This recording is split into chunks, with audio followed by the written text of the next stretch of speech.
Welcome Hey. back, everybody. I'm Jamie, I'm Justina. and this is Just So You Know. Today we're going to be talking about my favorite topic outside of all things animals, which is Disney.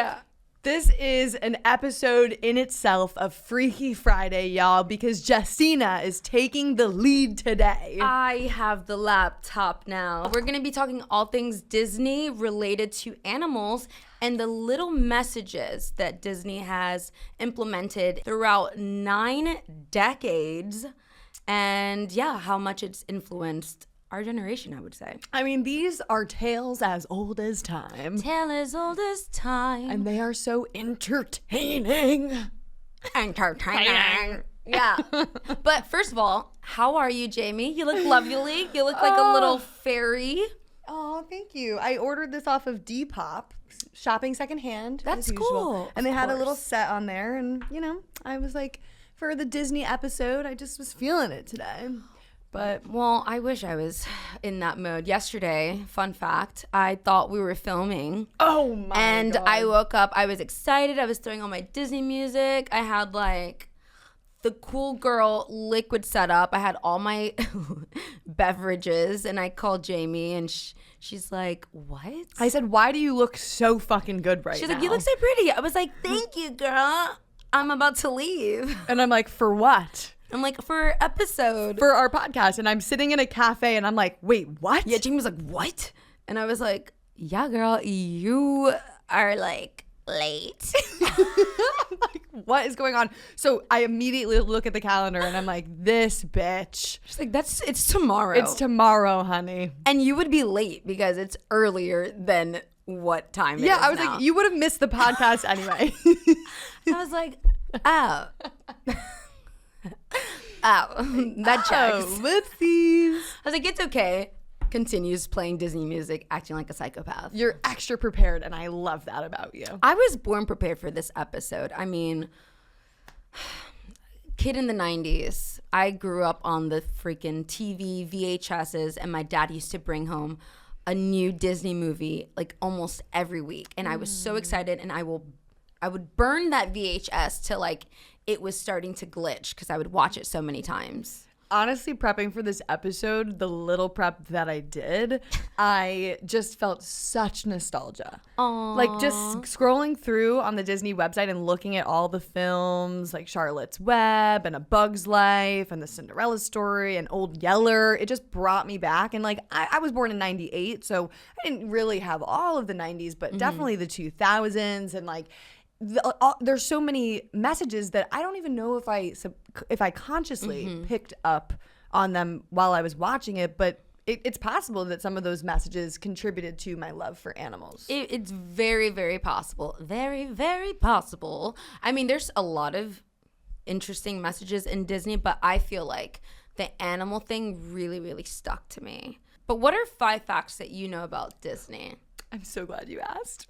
Okay, so my first fact is that I played Fern in Charlotte's Web in the 3rd grade in a school play. Aw, that's so cute. Wait, who's Fern? Stop it.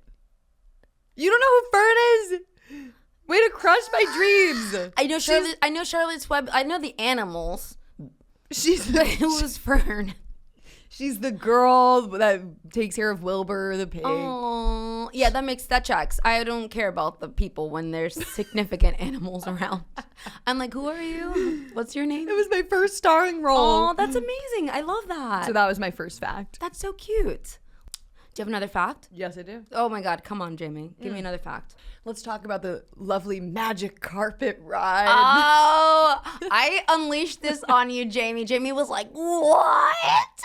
Tell us what Aladdin says to Jasmine. You tell me what Aladdin says to Jasmine. I can open your eyes. Ah. Oh, gosh. Take you wonder by wonder. Whoa. Over, sideways, and under. On a magic carpet ride? Yikes. Yeah, the first day I broke down those words, I was like, That's a little sexy. Those subliminal messages. Oh, yeah. My next fact, this is really funny actually, is that all the princesses at Disney World had to once be the furry the furry friend before becoming the princess. So they had to like dress up as Wait. Take it back. Wait, what are you talking about? In the parks? Okay, in the parks. In the parks, okay. Yeah, because I think the parks are kind of a part of Disney. 1,000% It's called Disney World for a reason. Exactly. So the parks have their own little messaging in there. And my fact is that the princesses, that's like level 2. Like you have to dress up as like a Minnie Mouse or Donald Duck before becoming one of the princesses. Wow, I didn't know that. Wow, they're like, you gotta be an animal before you be a princess. Which is great. I probably would prefer to be one of the animals. Yeah. But although it might get hot, like in the... It definitely would get hot, but you'd be less... It's funny because the Disney characters, like when you dress up, they're less exploited than the women. Yeah. Because the women are very sexualized. That's true. But Just saying. Speaking of the furry friends, I remember my first trip to Disney World. Oh, God.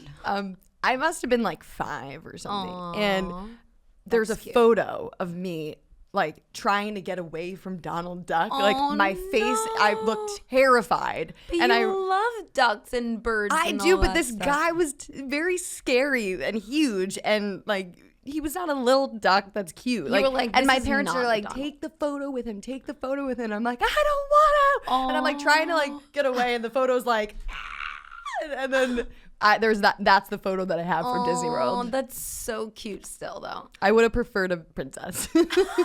You were like, his energy is way too intense for me. I don't want to take a picture with him. I was way too old to have my first Disney experience, but I was acting like I was 5 years old. I was so freaking excited. Clearly. One other fun fact I have is I was at Abigail Disney's house a few months back. Oh, yeah. Walt Disney's granddaughter.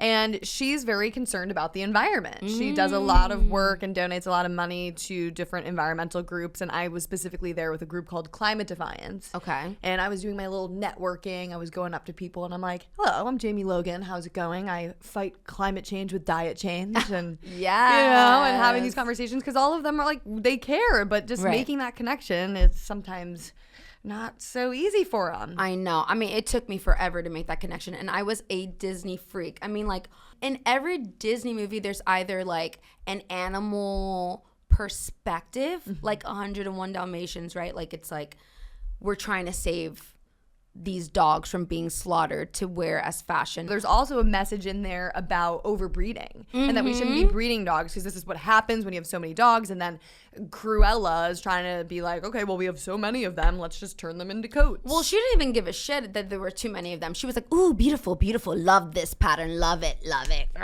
She's evil, but kind of good looking. What? She used to haunt me at night. I used to be like, oh my God. No. You think she's beautiful? If I didn't have blonde hair, I would probably want to do like a streak of white and then have some black going on. Okay, the hair half white, half black is cool, but Kinda her cool. face, are you kidding me? The She red looks- lip. What is wrong with Jamie? What the heck? She just looks like a scary psychopath. Are we thinking of the same person? Wait, are we thinking of Ursula or Cruella? Oh my God. Do you know who Ursula is? Who's Ursula? She's What movie that is that octopus from? woman. Exactly. Come on. From Little Ariel. Mermaid. Ariel from The Little Mermaid. Come on. I'm here to learn. Teach me a Okay, lesson well, or two. speaking of Little Mermaid, there's also the lesson of just like not eating sea creatures, sea animals. I mean, there's a whole song with Under the Sea. They say like it's better, you know, to be in the water because on the land, you're going to be on the plate and you're going to be eaten. And I remember that moment. Wait, yeah. You're on the land, you're going to, what? Let me try to go. Under the sea, under the sea, da-na-na-na-na-na-na. Dang What it, you really put me on comes the to mind, spot. part of that That world. I used to sing that song all the time. Betcha on land They understand that they don't reprimand their daughters. Sick of swimming, Bright young women, sick of swimming, ready to stand. I was talking about Fox and the Hound Dog because it talks about hunting. Because Fox and the Hound.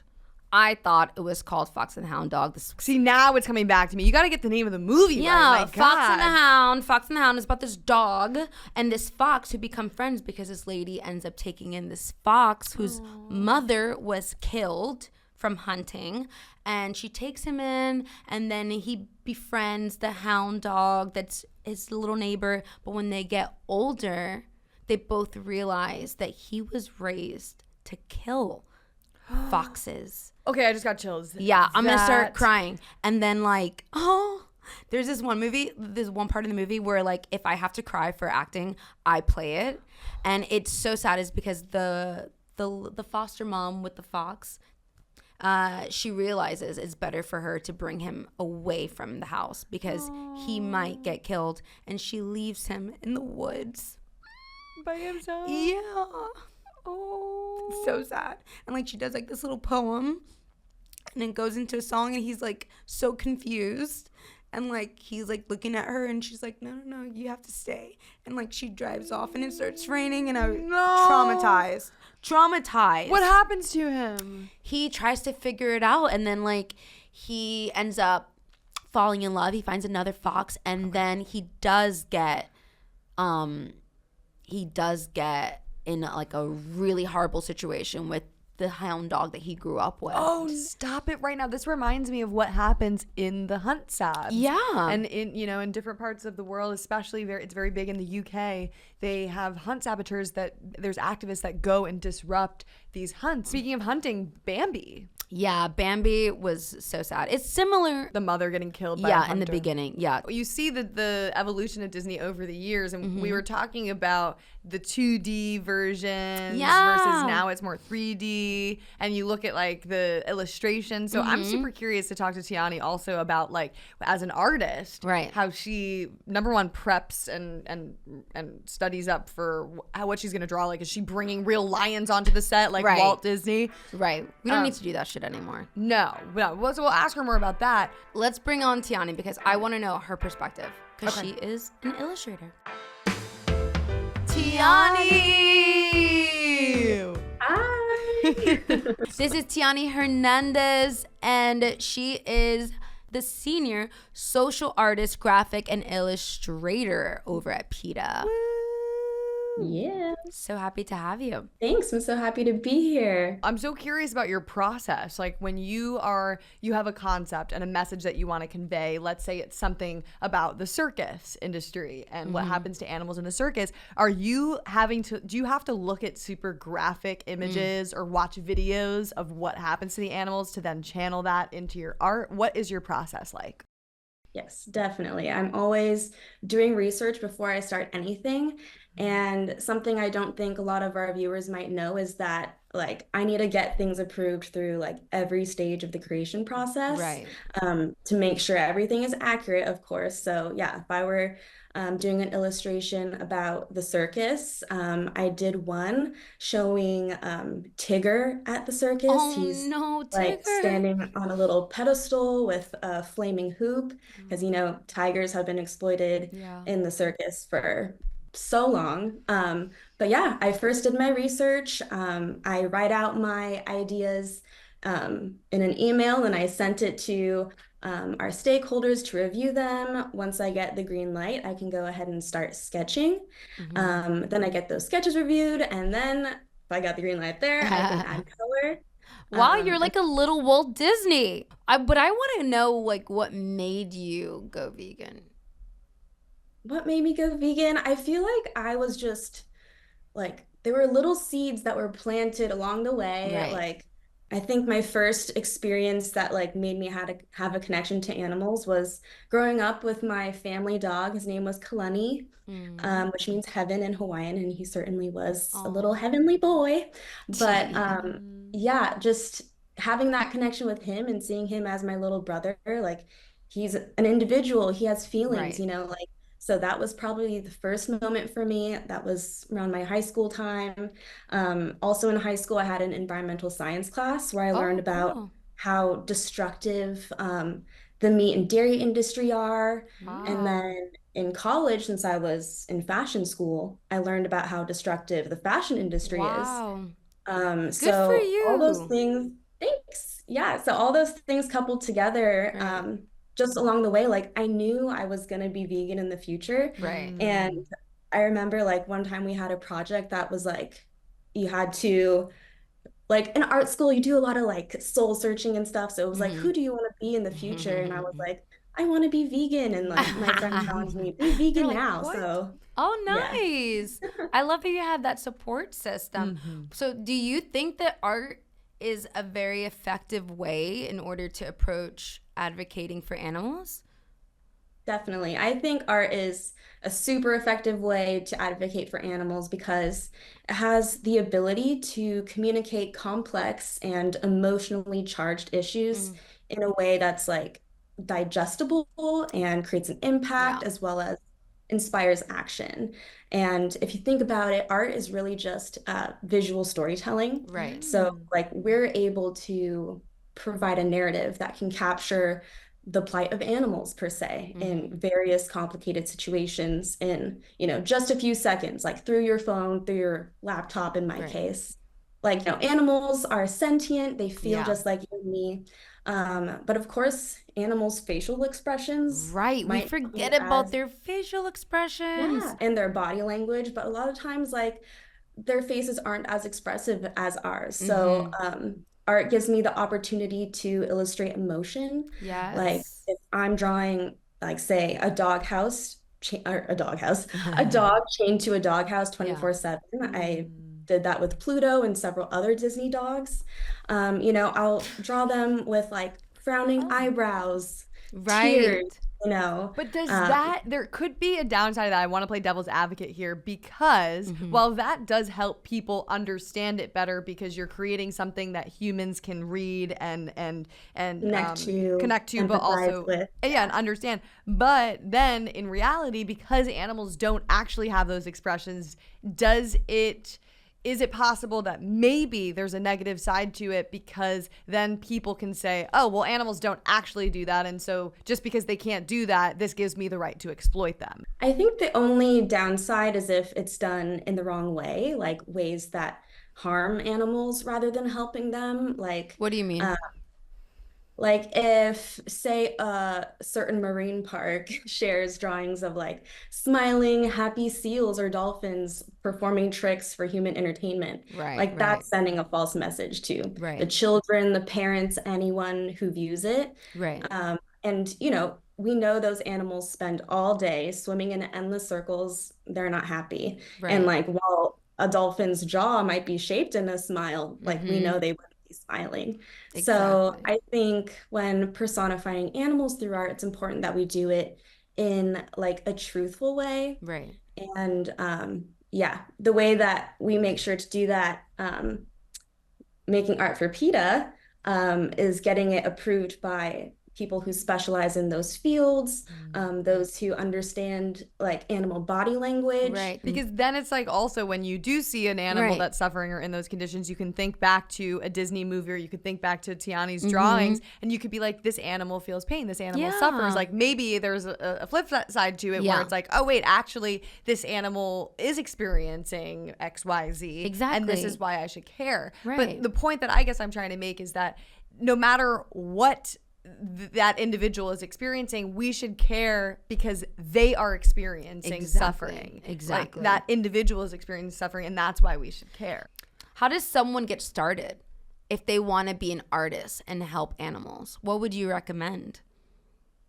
I'd say to start with whichever topic you're most passionate about. Mm.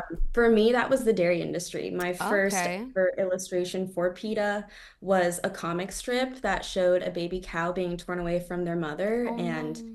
like the mom chases after the baby, she's crying out in desperation, and it like ends with her sitting alone and like crying in the rain. Mm-hmm. So, Oh yeah, I would no. tell other artists to watch real life footage about the topic you're trying to illustrate and to like really write down the emotions that you feel when seeing it and like write down what your goals are for the art piece, how you want people to feel when they look at it, Right. and like how can we get them to feel compelled enough to take action by seeing this art. So yeah, if any of my fellow artists are out there feeling stuck, I'd start there and then, yeah, just let your creativity run free. And also, it's not even just making comic strips or making stuff that you can post online or for billboards. Like, it can be as simple as starting with making a poster and going and standing in a public space with an animal rights message. Yeah. Have you seen that guy on Instagram that like just goes around and holds signs? Yeah.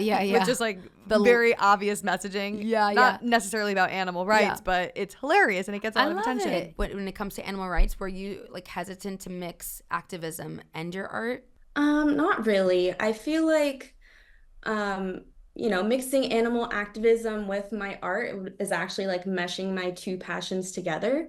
Yay. So throughout history, like if you think about it, art has really worked hand in hand with activism, everything from like the civil rights movement, women's rights, LGBTQ plus rights. So I think like we're able to leverage the emotional impact and like the visibility and digestibility of art. And by doing so, activists have been able to like engage, educate, and mobilize people to drive societal change. So to think that my art is like helping further animal rights it's very fulfilling to me. I love that. Well, one of my last questions for you is probably, how did the whole Disney concept come into play? Because I love Disney, and when I saw your artwork, I was like, whoa, what an amazing spin. Like, did you come up with that idea, or did someone pitch you that in PETA? Yes, the idea was actually pitched to me. It came from the higher ups. I believe it was actually Daphne's idea. She is our SVP of PETA's Cruelty Investigations Department. So yeah, she had the idea to reimagine famous dogs as chained dogs.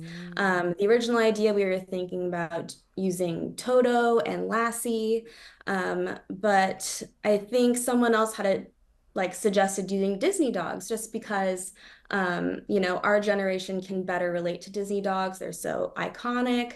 So that's where the idea came from. Tiana, do you have any advice for everyone who's watching this episode? Is there any resources that PETA has, whether that be Disney or illustrations or? Well, if you're headed to Disneyland and need a guide on some vegan food, PETA has an entire guide. Shows you where to get the vegan Mickey shaped waffles, like where they have vegan burgers. Dole Whip is vegan, if you guys didn't know. Let's see, if you're an artist wanting to start making art about animal rights, like just do it. Don't be held back. And yeah, I'd say like be creative. Don't forget that play is important. And yeah. Well, thank you for all you're doing. It's amazing. I can barely draw a stick figure, and you still wouldn't know what it is. So. Thank you so much for some art tutorials together, Jamie. Yes, I would love that. Thank you. Any help is needed. So, thank you, Tiani. We'll talk to you soon. Thank you. Bye. Bye. Thanks for having me. Really quick before we end this, I have a little test for you, my dear, because you always put me on the spot and call me out on things that I definitely don't know about. So let's see if you know about some Disney. Yay. Okay. First question. In The Lion King, who is Simba's father? Who is Simba's father? Well, it's not Rafiki. Girl, if you don't know this, it's not Uncle. This is the easy question. What is his name? Uncle. There's no uncle. I mean, there is an uncle, but they don't call him uncle. Simba and just give me a hint. Moshe. Oh God. Mufasa, of course. Jamie, of course. Mufasa. Come on, that's a hard name to remember. That's an easy name. You don't walk around and meet a lot of Mufasas around. You know here. what? That's a great pet name. Is like called Mufasa. I watched this movie, no offense, 15 years ago. So you're definitely not gonna get this one. What is the name of the dragon in Mulan that helps her along the journey? I don't even know if I watched Mulan. You need to watch Mulan. What is your Okay, girl I'll power? take a guess. Give me a hint. You were close the first time when you were trying to say Moshe? your face. Mushu. His name is Mushu. Mushu. That's I pretty knew close. it. Moshe? Moshe is this man that a guy goes swing dancing with on Monday night. Moshe, Mushu, Mufasa. We love it all. Yeah. What is the animal in Bambi that's named Thumper? A rabbit. Yay! Good job. What are the names of the 7 dwarves in Snow White and the 7 Dwarfs? All of them? Come on. Yeah. What? Come on. Snoopy. No, it's not Snoopy. Okay, I'll give you a hint. They're kind of like adjectives. Okay. What's the hint? Smiley. Smiley, dopey. Happy. Sleepy. Sleepy. Angry. Is angry. Confused. Okay, so she's bashful. Bashful. Okay, I do remember bashful. Doc. What does Doc mean? I guess he's like the leader. He's like smart. Sneezy Sneezy. and grumpy. It's not Grumpy. angry, it's grumpy. Okay. She grumpy. didn't get that. Angry. I meant to say grumpy. Okay. What Disney princess has a raccoon as a sidekick? Oh.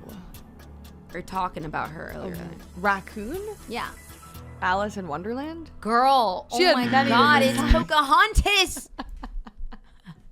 Wow, Jamie. Okay, so I think you're going to fail all of this. What? I have no more faith in you. Can I get extra credit points? Maybe. So in The Little Mermaid, what is Ariel's father's name? Why are you asking me all the names? This is about messaging. This is a Disney trivia quiz, Why okay? do you ask me about everybody's father's name? It's historical. His name is Trident. I would never know that. Okay, anyway, so you're not going to know any of these. I don't even remember what her father looks like in the movie. He has let alone- long, whitish gray hair. He has a trident. King Oh, Trident. Did he have a fishtail? Yes, of course. He's a mermaid. Okay. Oh, yeah. Merman, whatever. Okay, so which Disney movie features a character named Tiana who dreams of opening her own restaurant? Are you sure this is I a should have Disney- done the baby Disney trivia quiz.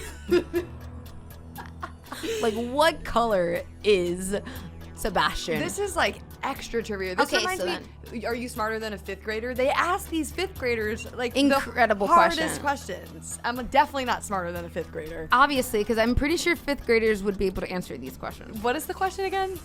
Skipping it. Tiani? Isn't that the Yes. person we just interviewed? No, Tiana So- is the character. Oh, The Tiana. Princess and the Frog. Anyway, okay. So, what is the name of the villain in Sleeping Beauty that curses Princess Aurora? Give me a hint. What? Sleeping Beauty. There's another movie. Listen, I mix Sleeping Beauty up with Rapunzel. What? Listen, One is sleeping, one has long hair. They Okay. both are blonde. Maleficent. Maleficent. Oh, is that the one with Angelina Jolie? Yes. How did they get her cheekbones so sharp and pointy? That's what I want to know. Prosthetics. Wow. Okay, so Gorgeous. I definitely don't have faith in you in this. Which Disney princess has a horse named Philip? Moana? Belle. Okay. Belle? yes. She had a horse? Yes, because when she was going to go save her father, who was taken by the beast, she took the horse. But and it a wasn't bunch her of wolves. horse. So that it was her horse. That question is disqualified. That is her horse. Hey, if your mom has animal and you grew up with it, that's your animal. Okay. Anyway, in Frozen, what is the name of Elsa's sister? Oh. Elsa, and just give me the first letter. A. Amy? Anna. Anna, duh. Okay, Oh that my one. God. No, guys, that one I definitely knew. It escaped me for a second. Okay, whatever. I'm gonna skip the next question because you're not gonna know it. I think you'll know this one. What is the name of the little fish who helps Marlin find his son in Finding Nemo? Dorothy. Dory. Dorothy. Get out of here. Mind you, you guys, Jamie was like, you can quiz me. I know Disney. I was like, Girl, bitch, come at You didn't me. even know Mufasa. All right, it's a humbling moment. Okay, what in Cinderella? What kind of? You're not gonna know this one. What kind of animal is transformed into a coachman? Well, I know that the horses transform with the horse carriage. Okay, yeah. What The do they- coachman. Oh, it was a mouse. A mouse is transformed into the coachman. Oh, Okay. it's still they're It's in there, transforming yeah. in. They transform but they're- some of them into horses. They're transforming them and still exploiting them, which I don't agree with. They volunteered. They wanted to help Cinderella. Oh, okay. They were like, "Oh, bitch." Okay, they consented. Exactly. Okay, last one. I don't think you're gonna get this one, but it's okay. What is the name of the toy dinosaur in Toy Story? I don't have the answers here. I just know them. I'm trying to peek. She's trying to look, but I just have the questions. What is the name of the Toy dinosaur in Toy Story. Oh, It's easy. That's his name? No. What? I'm saying it's easy because think Dino. dinosaurs. Dino. Okay, not that. T-Rex. Close. T. Minus the T. Rex. Yeah. Oh. And you get a 0, but That I should get half a point an for. A for effort. Thank you. Good job. Good job. Oh. Disney quiz. And then I was freaking doing your quizzes, and they were like historical shit. I'm like, I got like an A. You like failed at Disney. Your parents did not do a good job with your Disney. I'm sorry, I forgot some of Education. the father's names of princesses. These are atrocious Trident. questions. Trident. Don't get sassy because you failed the test. Jamie's upset. Why are you upset? I need to rewatch some of these movies. You should. I mean, what's your favorite Disney movie? Oh my gosh, my favorite. Yeah. I love Freaky Friday. What the heck?